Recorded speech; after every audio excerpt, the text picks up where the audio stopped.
अस्सलाम वालेकुम, welcome back. हाँ जी, तो क्या हाल चाल है। अच्छा जी, मुझे किसी का कमेंट आया था कि आप जब इस्त्री करती हैं तो इतना मज़ा आता है देखते हुए, मतलब आप इतने मज़े से इस्त्री कर कैसे लेती हैं, हमारा तो दिल नहीं चाहता। किसी ने कहा सबसे बोरिंग काम कपड़े प्रेस करना है। आप लोगों की बात बिल्कुल सही है, ना ये काम करने का दिल करता है, ना इस काम में मज़ा आता है, बल्कि इंतहाई बोरिंग लगता है। ऐसा मैं पहले सोचती थी, लेकिन लिटरली जब से मैंने अपनी लाइफ में 2-3 चीज़ें चेंज की है ना, मुझे अपने काम, अपनी जिम्मेदारियाँ इतनी ईजी लगने लगी है ना कि क्या बताऊँ।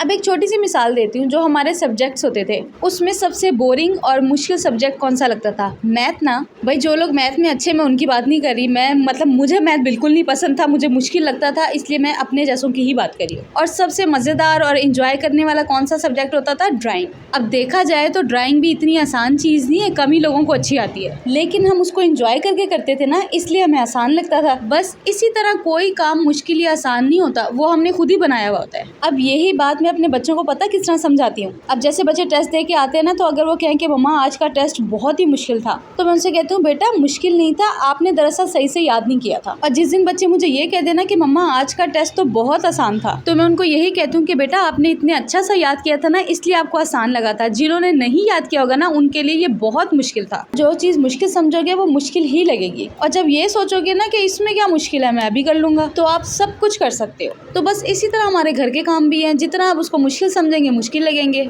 एक दफ़ा ना मेरे कहने से ये ट्रिक ट्राई करके देखिएगा। आपको पता ही है कि घर के काम कम नहीं होते, तो ये नहीं सोचना कि अल्लाह अभी तो ये किया, अब ये करना है, अब ये रहता है, उफ अल्लाह इतने काम खत्म ही नहीं हो रहे, फिर ये काम आपको और लंबे लगेंगे और सारा दिन भी लगे रहेंगे ना, तब भी खत्म नहीं होंगे। इसका बेहतरीन हल है टाइम से रेस लगाना।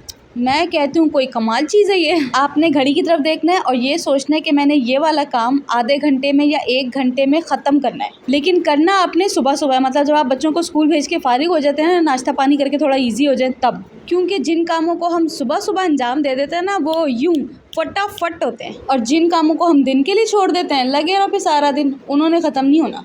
तो बस एक दफ़ा ये ट्रिक आजमा के देखें, आपको खुद मज़ा आएगा। फिर आप अपनी ज़ात के लिए भी टाइम निकाल सकते हैं। जो औरतें ये कहती हैं ना कि हम सारा दिन कामों में लगे रहते हैं, लेकिन हमारे लिए अपने लिए टाइम ही नहीं निकलता, वो इसीलिए नहीं निकलता क्योंकि हमने अपने कामों को मैनेज नहीं किया होता। तो लिहाजा अपने कामों को अर्ली मॉर्निंग करने की कोशिश करें। सुबह का जो टाइम होता है ना, बंदा फुल एनर्जेटिक होता है। आपने अक्सर नोट किया होगा कि दोपहर का जो टाइम होता है उसमें सुस्ती भी हो रही होती है, नींद भी आ रही होती है, और उस पर जब हमें घर के काम करने पड़ जाए तो फिर काम बुरे और बोरिंग ही लगने। अच्छा जी, इस वक्त कोई 11:45 बजे का टाइम हो रहा है, बच्चे स्कूल चले गए थे, नाश्ता पानी कर लिया था, और ताहिर भी ऑफिस चले गए थे। उसके बाद मैंने सोचा हुआ था कि आज ना मैंने स्टोर को साफ करना है, क्योंकि स्टोर में आधे से ज्यादा सामान जो है वो बच्चों का है। अब जब बच्चे अपनी चीजों में घुसते हैं तो उसको तितर बितर कर देते हैं। हालांकि ये ऑर्गेनाइजर बनाया इसलिए कि ताकि सारी चीजें इसमें एडजस्ट हो जाए, लेकिन नहीं भाई, आगे पीछे नीचे ऊपर हर जगह बिखरी थी। अच्छा, कबीर और तहरीम तो बड़े हैं ना, वो नहीं कुछ करते, लेकिन आलिया मैडम उफ अल्लाह, ये इतना फैलाती है, खास तौर पे पेपर्स। इसका फेवरेट काम है पेपर कटिंग करना। उफ, काट काट के ढेर लगाई जाएगी। मैं भी ज़्यादा मना नहीं करती, मैं कहती हूँ चलो ठीक है, कोई फिजिकल एक्टिविटी कर लें, स्क्रीन टाइम तो कम होगा।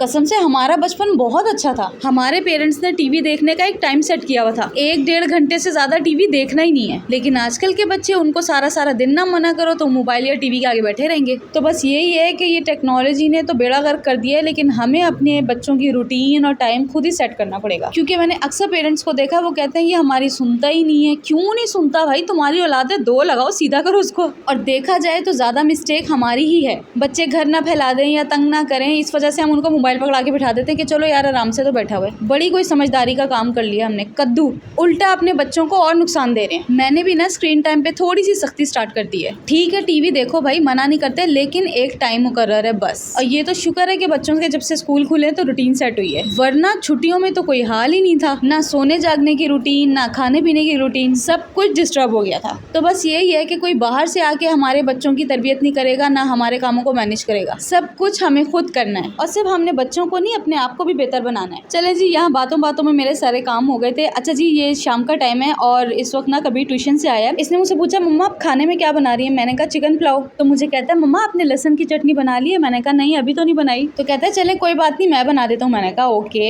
अच्छा, कुछ लोग कहते हैं लड़कों से घर के काम नहीं कराने चाहिए। क्यों भाई? मैं तो कहती हूँ इनको भी आने चाहिए, ताकि इनको कभी जरूरत पड़े तो इनको सब कुछ आता हो। चले जी, वीडियो को लाइक और शेयर कर दीजिएगा। आपसे मिलती हूँ नेक्स्ट वीडियो में। अल्लाह हाफिज।